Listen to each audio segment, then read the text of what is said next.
Hello, my name is Kassim Javaid, and I am an academic rheumatologist at the University of Oxford. I'm delighted to share with you my thoughts on researching rare diseases of the skeleton. Here are my disclosures. I've divided this presentation into 4 areas. I'll discuss broadly the aims of research in rare skeletal diseases, and then focus on diagnostic studies and natural history studies, and then finally finish with our experience of how to prioritise the research agenda for rare skeletal disorders. Rare skeletal disorders have been classified using an internationally accepted nosology that was last updated in September 2019. As you can see here, we have over 400 diseases in 42 groups. And this poses a number of challenges for research, especially where to start. One approach is to focus on research that delivers what patients want, and that is to optimise their life chances. And this is through getting the correct diagnosis with the right tests in the shortest time that deliver the most certainty, having the best treatments, avoiding treatments that don't work, and being offered trials for what might work, and then having available the best information, both for the patients, their families, clinicians, education and employment. And we can divide the research evidence base into 6 strands. It's really important in each individual country to understand the current burden of rare skeletal disorders, individually and as a group. This could be at the level of the patient, family, healthcare systems, social care, education and employment. It's then important to understand the natural history of the disease in the contemporary setting. It's important to know what are the key patient outcomes and if there are subgroups within a diagnostic code that behave differently. Internationally, we've made great strides in understanding the mechanisms of many rare bone disorders, but still the mechanism of many remains unknown. And this requires use of new tools such as genomics, other omic technologies, model organisms, and human culture systems. We then need to use this knowledge to build the evidence for diagnostic tools, as well as treatments, which can be novel or repurposed existing treatments. And finally, we need a research base that evaluates the clinical, but also the economic and societal impact of diseases for patient benefit. So now let's focus on the diagnostic approach. So as I've already said, the aim of the diagnosis is to give a clear clinical pathway to support patients getting their right diagnosis. And there may be existing centres that can offer this using clinical features, laboratory testing, radiology or molecular testing. However, for patients who remain undiagnosed, they need access to national or international groups where they can use research tools to improve the diagnostic yield. Here are 2 examples of this. The first is from the United States of America with the Undiagnosed Diseases Network. Here, patients and clinicians were able to refer to the network if they had a standard workup for their diagnosis and had at least one objective finding. The network then prioritised applications on their likelihood for a monogenic inheritance and novel biology. Successful applicants then had a multidisciplinary assessment, laboratory testing and a molecular diagnosis that then could be validated using model organisms or metabolomic tools. You can see from the just over 1,500 applications, 600 were accepted, and this is their distribution in the United States. When one looks at the objective findings, the majority were for neurological disorders, but musculoskeletal was the second commonest indication. Of those who were assessed, a diagnosis was made in 35%. The commonest method was through exome or genomic sequencing, but a significant number were diagnosed using clinical review or direct clinical testing. They were able to identify 58% with a recognized syndrome, 18% with an unusual presentation of a recognised syndrome. They described 12 new syndromes with known genes and 11 new syndromes with new genes. Importantly, 65% of applications remained undiagnosed, showing there was still room for further work. In the United Kingdom, a different approach was taken through the 100,000 Genomes project. Here, only clinicians could refer after a standardised workup in the NHS, and successful applicants had whole genome sequencing, with some having RNA samples taken as well, and the results of the sequencing were matched to known panels of genes for that disease group to see if a diagnosis could be made. The flow of the patients, where they would be seen by doctors as part of the GEL network, and if they fit the inclusion criteria of GEL and had a negative NHS genetic test, could then submit the clinical data and a sample to one of 11 genomic medicine centres for sequencing.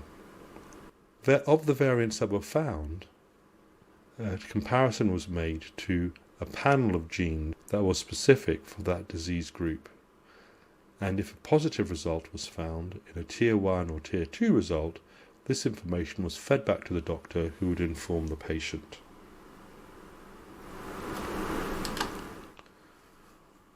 However, if at the result stage the variants that were found did not map to known genes in the disease group, the results were flagged to the Genomic Clinical Interpretation Partnership for further work. This partnership, or GCIP, was set up for each of the systems involved. So we had a GCIP for musculoskeletal disorders, skin disorders, cardiac disorders. We had a panel of experts in these areas, as well as the technologies. Importantly, the GCIP is a growing community. It allows UK members, including trainees, who have a justifiable interest in rare skeletal disorders, as well as international applications from around the world. So how have we done? Although the GEL program is closed, we've only recently started to analyse those without a resolved variant. And here we can see for the 4 commonest family groups, osteogenesis imperfecta, undiagnosed skeletal dysplasias, craniosynostosis, and multiple epiphyseal dysplasia, here is a diagnostic yield using the standard panel app. We've now piloted and developing a multidisciplinary group meeting where we bring together clinicians with bioinformaticians to try and resolve the diagnosis. A key element of this is standardizing the radiology for describing the skeletal features, and we are using the D-Reams ontology that has been championed by Amaka Fire from Sheffield Children's Hospital. This team analyses all of the X-rays for the MDT to come up with either a radiological diagnosis or a suggestion of potential diagnoses that this proband shares features with. If you're interested in finding out more about the GCIP, you can visit the Genomics In website, search for musculoskeletal GCIP, and apply to join. I just wanted to mention another approach that has been developed, and that is using routine healthcare data. And here you use the existing rich healthcare data to identify patients with rare diseases, typically using AI technologies. A really important advantage of this approach is that the generalist does not require knowledge of the rare disease to flag patients who could potentially have one. This removes a major barrier for patients reaching centres of excellence. A major challenge is the imperfect coding of data, where the same feature is coded inconsistently between clinicians. Another issue is technical, with variability with different healthcare systems making it difficult to translate data. And now there's a tremendous amount of work using the OMOP approach to standardise data collection using routine healthcare data across the world. An example of this, a very simple example, could be screening for low alkaline phosphatase results in the hospital setting to identify patients with potential hyperphosphatasia. This has been done with varying success. In the future, algorithms will take into account not only laboratory findings, but also clinical features and hopefully radiological features that are reanalyzed within an AI setting to allow patients with undiagnosed conditions to be risk assessed for the probability of having a rare disease. So now let's move on to natural history studies. The aim of the natural history study is to understand the evolution of the disease in the contemporary setting, both complications or progression of existing features. And to do this, the natural history study should be generalizable for all patients with the rare disease, irrespective of access to health care, severity, and other characteristics. Another key aspect is that it should be sustainable. It should be created in a way that makes it easy for participants to come back and submit longitudinal data. But it must also be sustainable economically. And I'm now going to discuss our experience of natural history studies using the RUDY platform. When we set up the RUDY platform, our main question was why patients would want to take part to ensure sustainable engagement.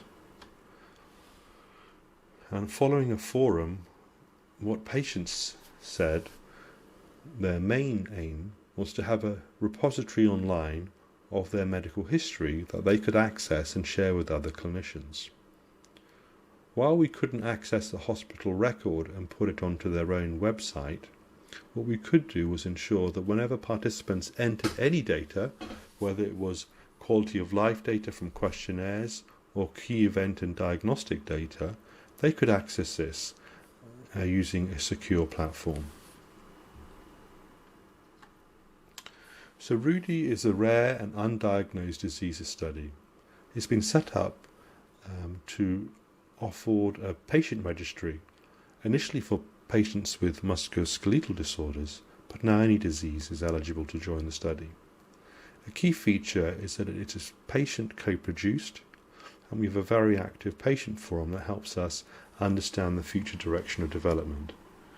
We have a data outcomes committee if there are any issues around the data, and a data access committee for research. Throughout the development, implementation and sustainability of the project, we focused on the patient benefit and how to improve the patient experience in taking part. So why would patients join the RUDY study? Well, it offers a secure online platform where they can see all the healthcare data they've entered in a very easy format. And patients can use this to monitor their health state, as well as, of course, contribute to research and get involved with other research studies.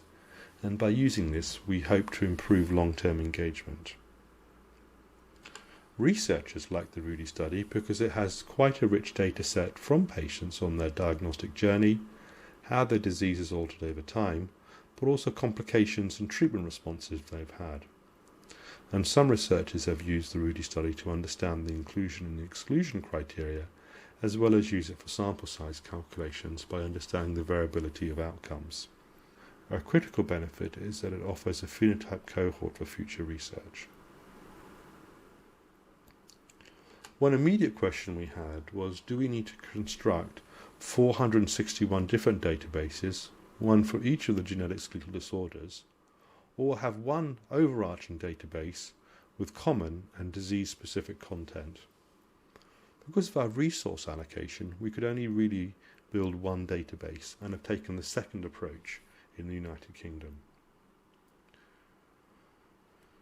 To make it as economically viable as possible, rather than face-to-face interactions with research staff and paper-based systems, the RUDY study lives as an online platform where the participants enter the data directly for research.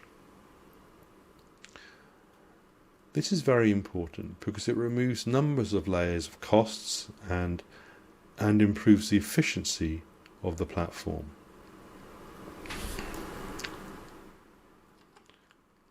By working online, participants can join at any time, as well as complete questionnaires in their own time rather than during hospital visits, when they may be distracted or under other time pressures. They can also query the researchers at any time using an email service.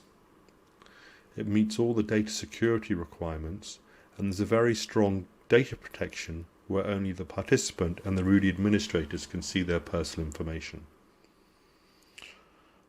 While we've gone for a generic platform, we do try and ask questions that are relevant to the participant's condition.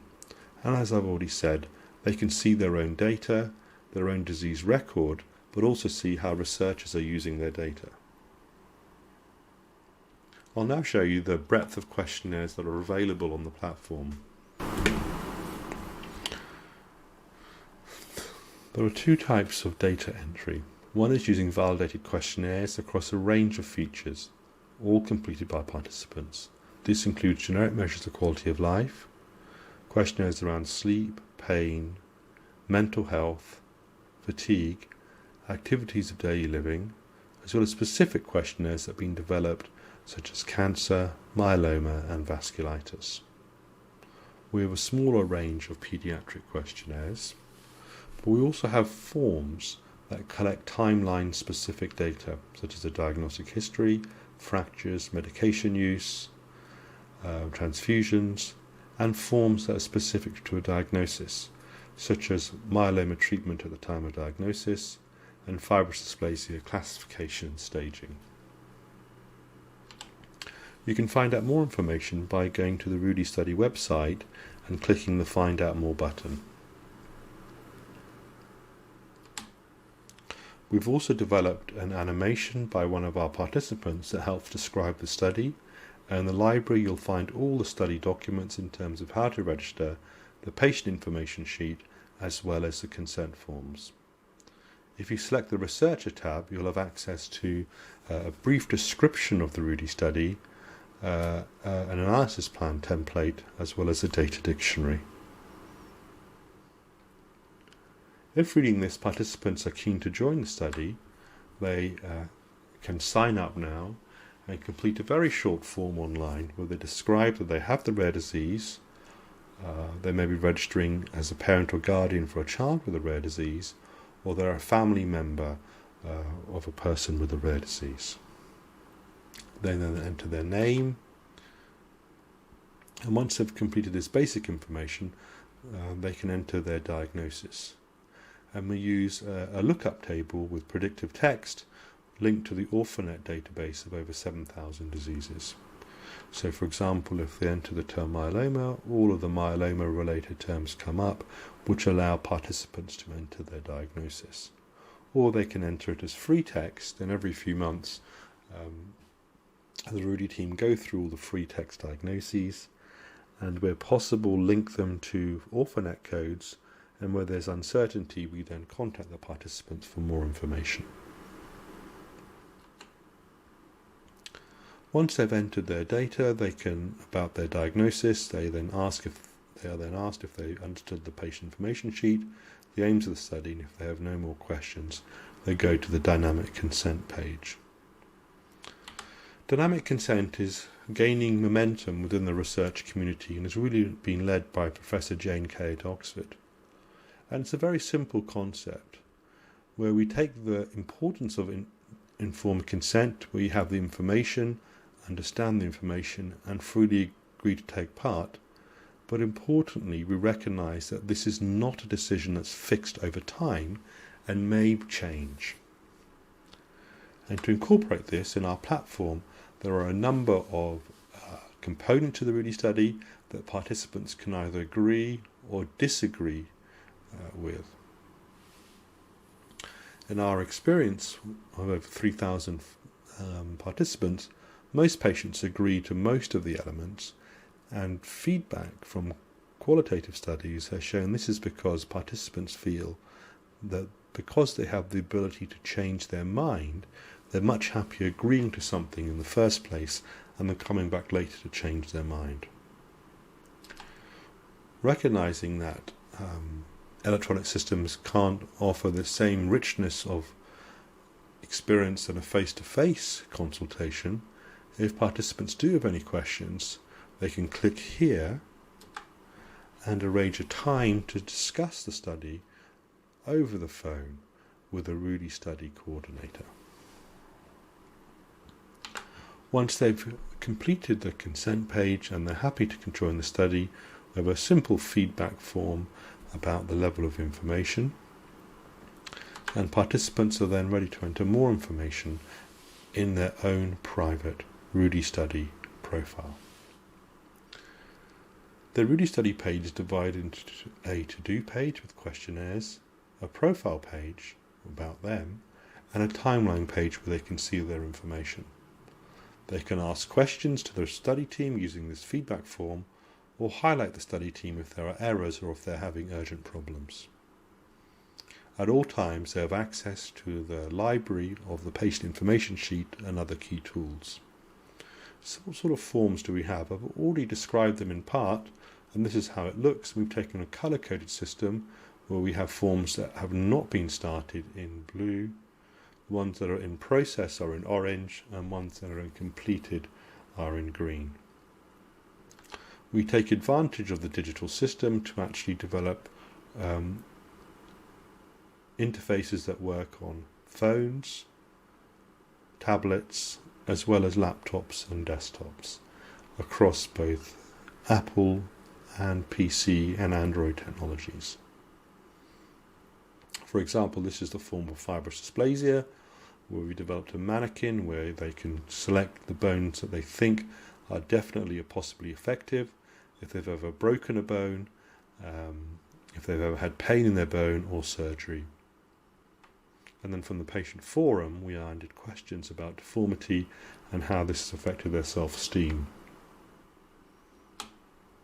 In the About My Rare Disease section, we allow people to create a living map of their health and medical history and add events such as surgeries, fractures, and other events.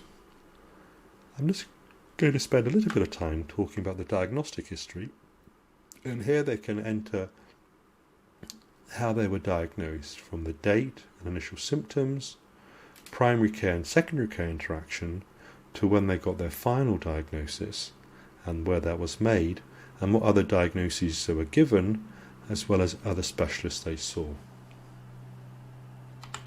The medication diary is flexible and allows participants to enter as little or as much information as they wish about current medication and previous medication, and they can always update their medication whenever they wish.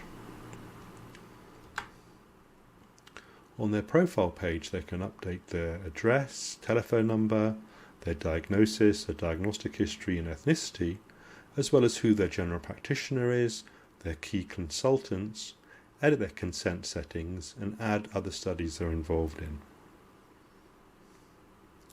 The main benefit is a timeline page where participants can see all of their data in time order, and they can look at questionnaires, fractures, medication, and other events. And this is how questionnaires are displayed, and this is an example from the EQ5D5L, which shows, in this case, quite severe issues around anxiety and depression mobility, good usual activities, and moderate impairment in the pain and self-care domains. We also offer the opportunity for patients to load all their items once, and thereby be able to print this if they were maybe for their own records or if they were going to see their healthcare professionals. Finally, on the profile page, we look at the contribution for research, and here any papers that are published using their data, a lay summary is provided for them. I've already mentioned a benefit of RUDY is that it can recruit patients. Standard rare disease trials really struggle to recruit participants simply because patients have to recruit across a number of study sites. By being online, RUDY allows studies to be truly nationally recruiting through a single portal, and we then can feed back participants to local study sites for recruitment. And to date, we've supported 4 successful randomized controlled trials and 1 observational study in the United Kingdom. Patients have a key role within RUDY, and this is very important. We meet every 2 months online now, and we have a 2-way conversation that has purpose and is effective, and has changed what we do in the study. They're also very important in testing new improvements in the study platform, which may be new content or new functionality. And the patient forum really helps us improve the RUDY study. We have a number of other committees, and we meet every 2 weeks as a RUDY study delivery team, where we discuss current and future initiatives for the platform. So, for example, we've now developed this with the incredible help of Professor Kato from Osaka University, and developed a Japanese platform for the RUDY study. So how have we done? Well, the course started in 2013 across all rare diseases, and within 6 months of being awarded the musculoskeletal domain, we're able to launch the RUDY study. And in June 2018 we included all rare diseases. We have over 3,000 participants, and you can see the recruitment over time, which slowed a little bit during the COVID pandemic, but now has picked up again. So what are the strengths of an online platform for natural history studies? I think they're very important because they allow data collection that is regular and not based on patients visiting a clinic for a face-to-face appointment. Critically, they allowed the recruitment of patients with milder disease and maybe don't visit the hospital setting, and it's got a very low hospital dependency. You're not dependent on the consultant or the hospital team remembering about the study to recruit or manage patients. And by being online, we're forced to have very transparent governance rules. A weakness is that it does require authentication, and we have developed 2 methods for authenticating participants within RUDY. The first is clinician, so we can write to the nominated clinicians on the profile page to ask if they can confirm the diagnosis. This has a low yield of around 20%. Secondly, we can ask participants to take a photograph of their clinic letters and then upload these and then email this to the RUDY team for diagnosis validation. Another major weakness is that it does require IT skills, and while the whole globe is becoming more IT enabled, there are still some communities where IT access is limited, either for personal or societal reasons. Another weakness is there's no direct doctor entry at present, and there are some data about the diagnosis that's really only held by the hospital clinician. And future versions of RUDY will include both patient but also clinically entered data.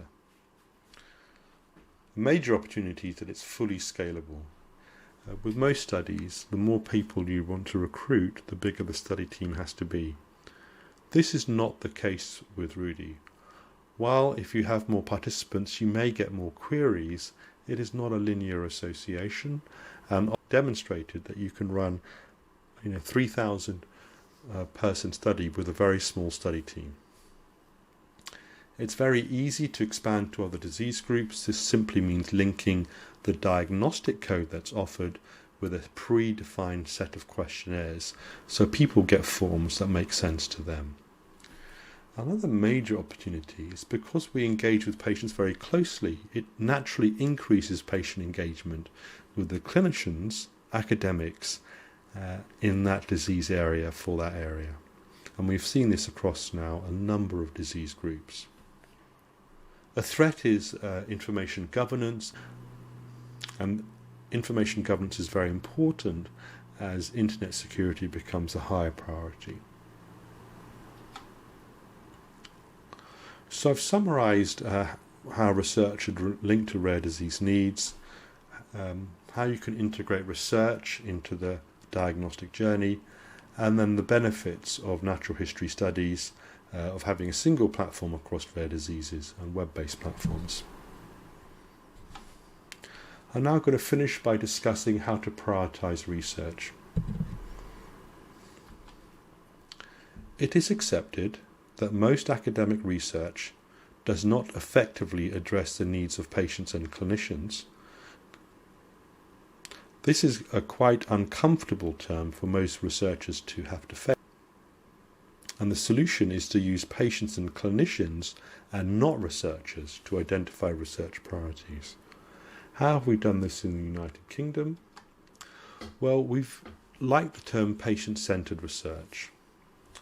Researcher-centred research is biased because it needs to get funded.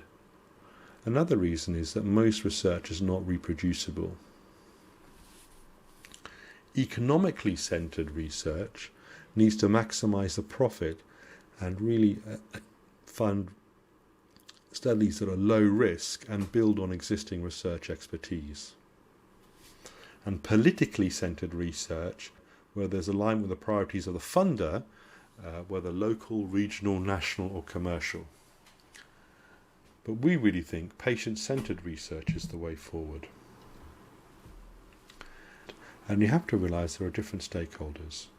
So we have patients, families, lobbyists and politicians that can take part in patient groups, whereas researchers can include clinicians, centre of excellence and trialists.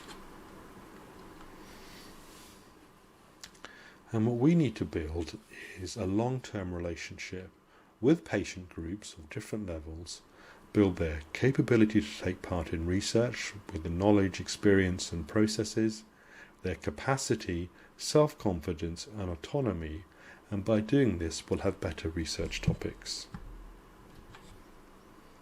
So how has this been done in the UK? Well, this has been funded through the NIHR programme in the UK, which is a major funder, with over 1 million people taking part in NIHR supported research in 2019, with a budget of over £91 million. A key component of the NIHR is the James Lind Alliance, which is a way to deliver patient-centred research.